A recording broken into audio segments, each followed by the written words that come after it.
Tout d'abord, pour clôturer, je voudrais remercier bien sûr les équipes qui ont préparé ce colloque aujourd'hui et je pense qu'il a été vraiment réussi. Et je voudrais remercier les participants, les orateurs, parce que de mon point de vue, les contributions étaient vraiment brillantes. Et je dirais, j'étais un peu candide, donc pour moi, c'était pas difficile d'élever le niveau. Mais j'ai vraiment beaucoup appris et des regards tellement différents et des approches à chaque fois, des réflexions profondes. Il y a des phrases comme ça qui me reviennent dans l'après-midi. Au début, Fadi qui parlait de cette question de ce concept de démocratie consensuelle. On parle de démocratie participative, mais là, on est en train de monter à un autre niveau encore.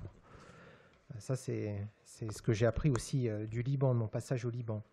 Et cet objectif de créer une organisation transfrontalière des bassins, c'est pareil, ça m'a marqué. L'intervention de Michael Skoulas, à un moment quand il a dit s'il n'y a pas d'accord là maintenant au niveau de la COP 21 dans le delta du Nil, il faudra déplacer 10 millions de personnes en Égypte.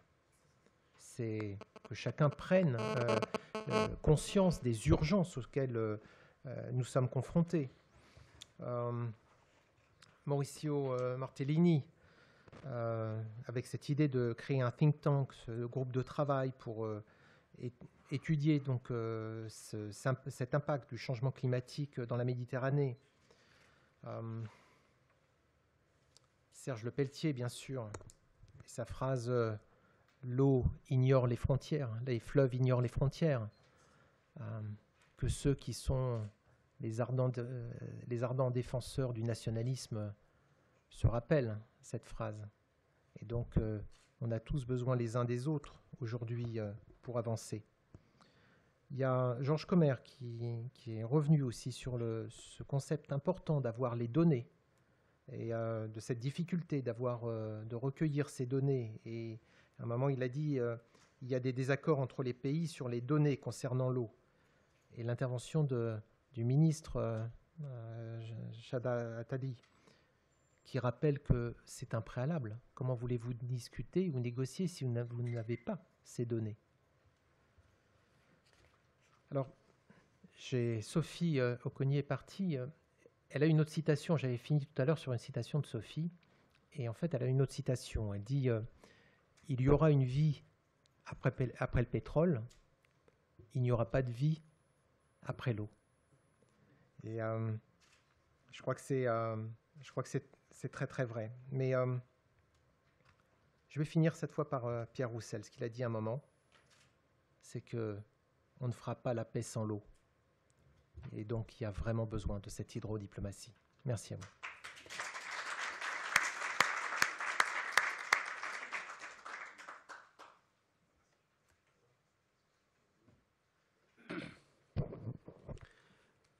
First of all, I would like to thank the French Senate, represented in this event by the Honorable Senator Olivier Cadic, the World Water Council, Italian Cooperation, UNESCO for Edition, International Office of Water, INBO Membo, GWP Med, Insubria University, USD Austin University, Academy of Water, who gave us this opportunity of gathering us in this very important symposium.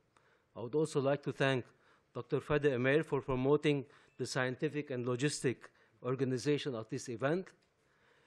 Thanks also for the high-level experts who let us these sessions very successful through their valuable presentations by highlighting the most important issue regarding hydrodiplomacy and climate change, how to avoid conflicts between riparian countries through enhancing dialogue and cooperation based on equitable sharing and reasonable use of water at the basin level to secure clean water to the future generations.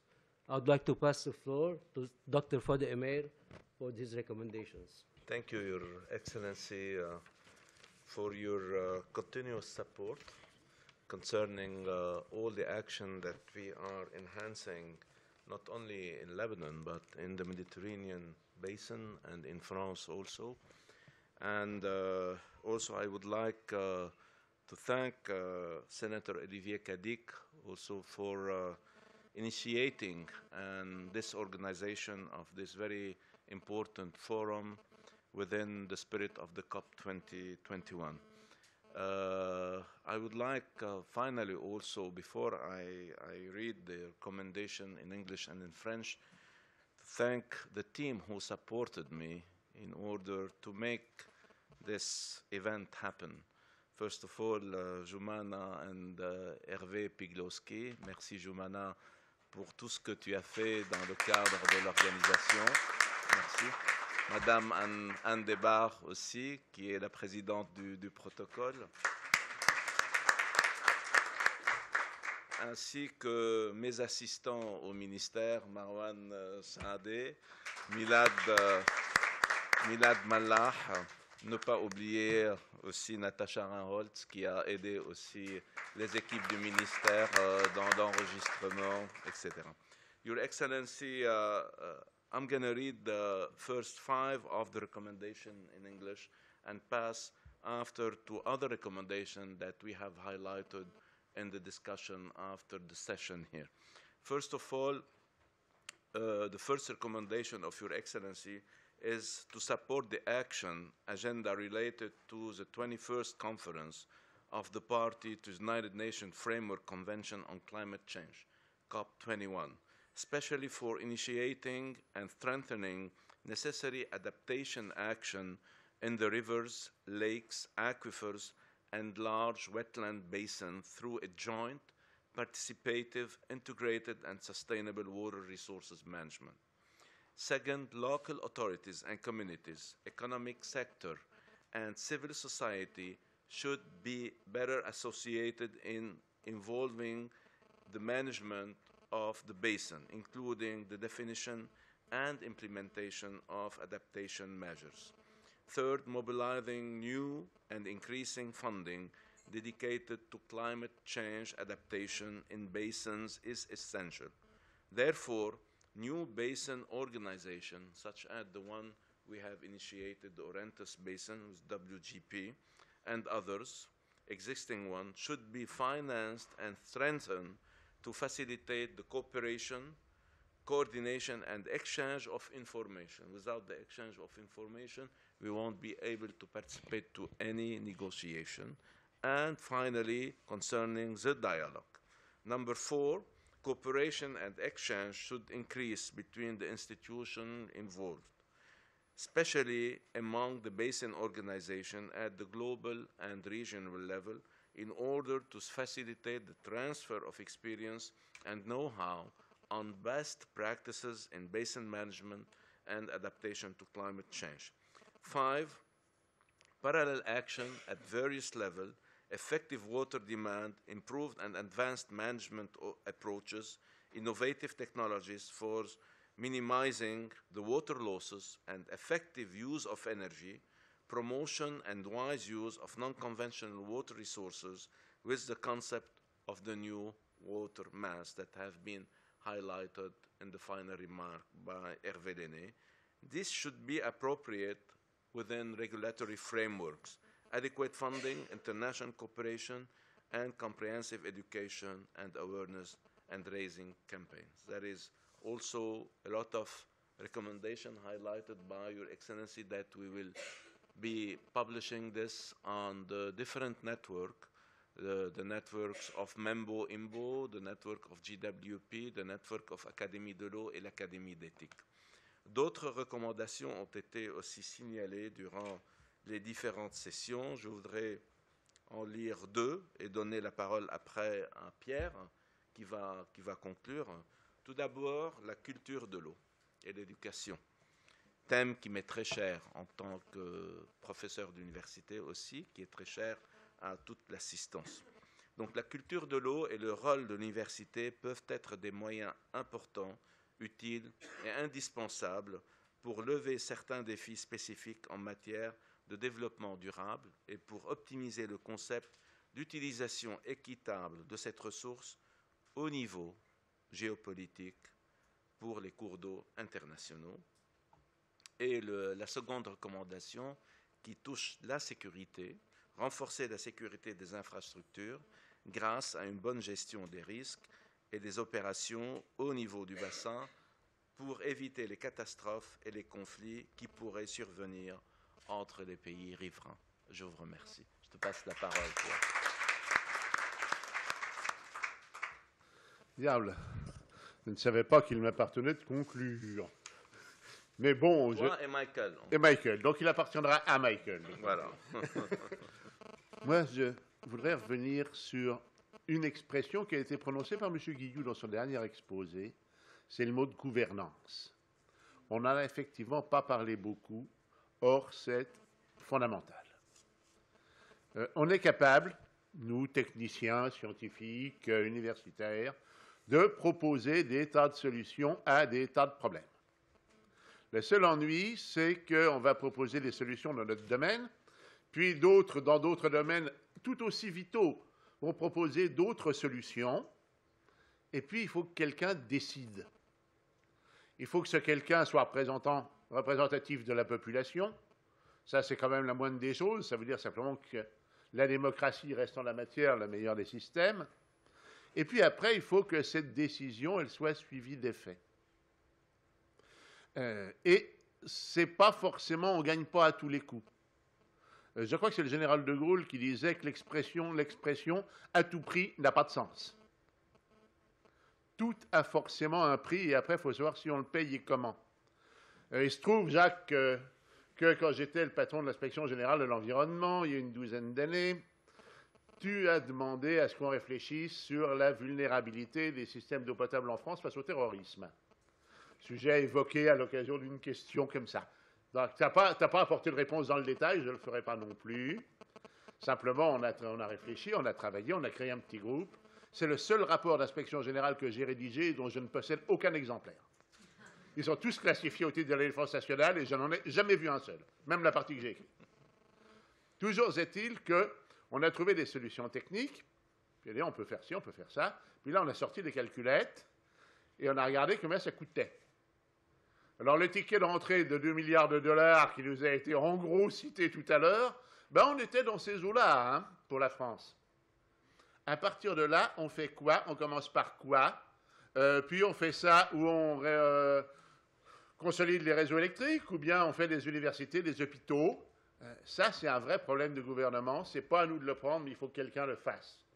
Dans un pays en paix et relativement prospère, comme l'est encore la France, on peut espérer trouver des solutions qui ne satisfassent pas tout le monde, mais qui satisfassent quand même un peu les principaux. Dans un pays ou dans une région en crise, ça devient horriblement compliqué et il faut s'accrocher beaucoup plus. Pour finir par un exemple qui se rapproche du coin, nous, à l'Office national de l'eau, nous bagarrons, si je puis dire, depuis des années pour essayer de construire un centre de formation au métier de l'eau en Libye. Vieux projet qui date de Kadhafi, peut-être même d'avant. Non, quand même pas, parce que là, il fallait remonter aux années 70. Il date de Kadhafi. Bon, on sait quoi faire, on sait combien ça coûte, on sait tout faire. Avec qui on travaille? La question est sans réponse depuis que Kadhafi est parti. Et avant, ce n'était pas sa priorité, donc il était sans réponse non plus. Et pendant ce temps-là, rien ne marche actuellement en Libye. Donc, travaillons, parlons, échangeons, passons par-dessus nos susceptibilités et peut-être on finira par avancer. Pas vite, mais on finira par y arriver. En tout cas, ne baissons pas les bras. Merci.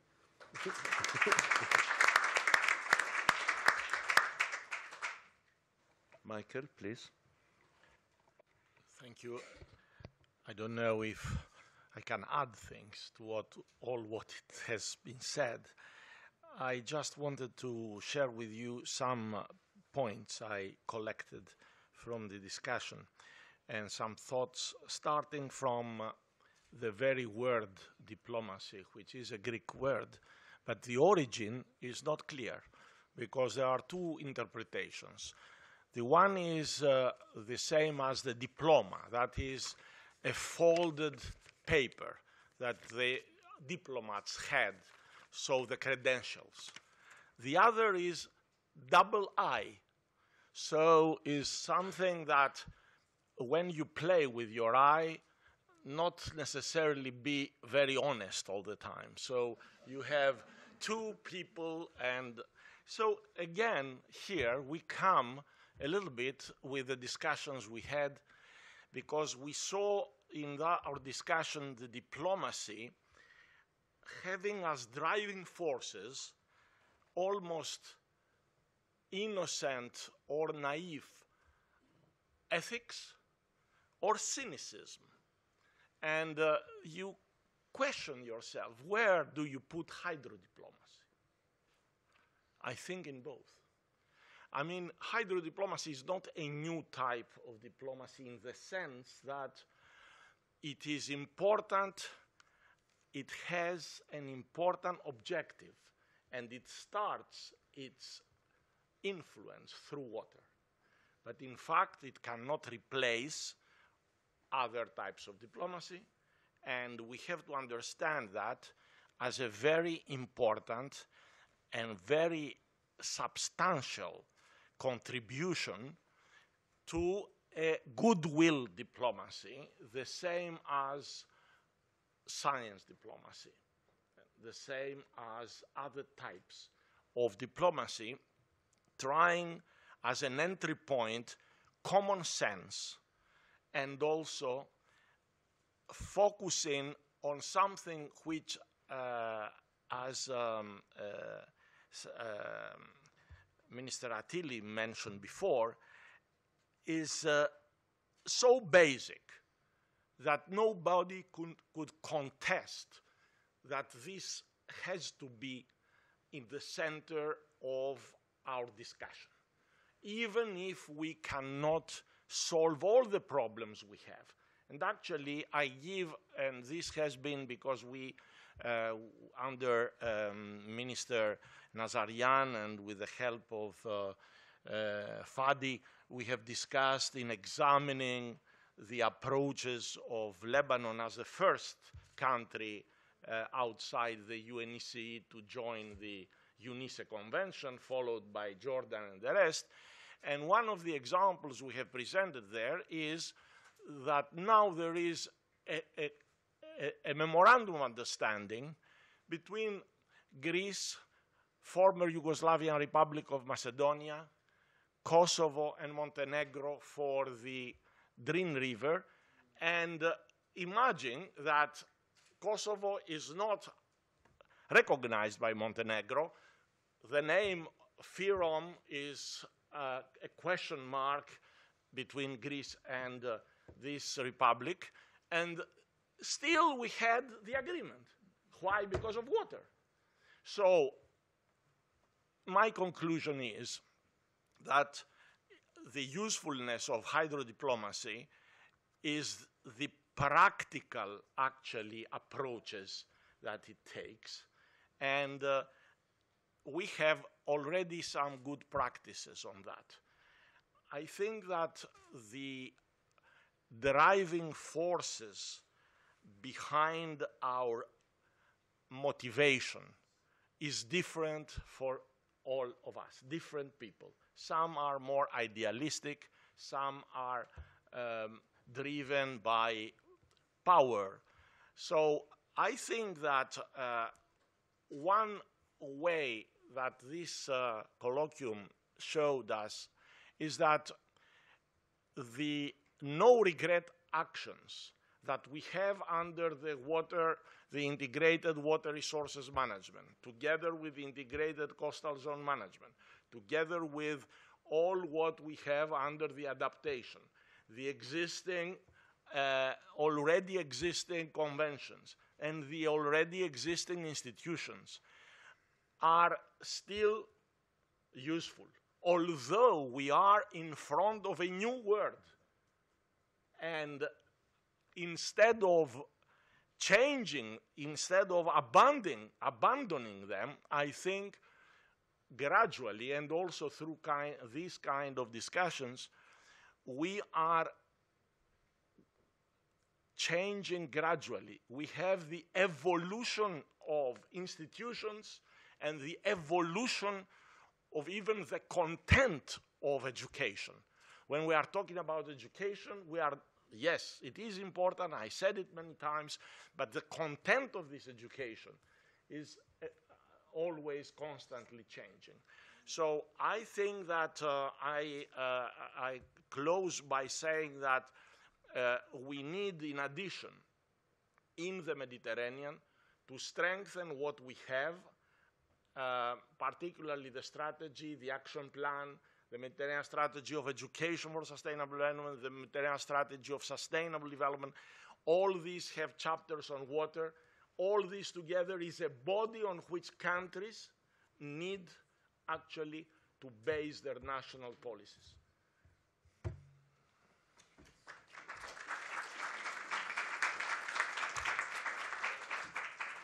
Monsieur le ministre, si vous en êtes d'accord, nous mettons un terme à ce colloque. Merci encore pour votre présence. Merci à vous.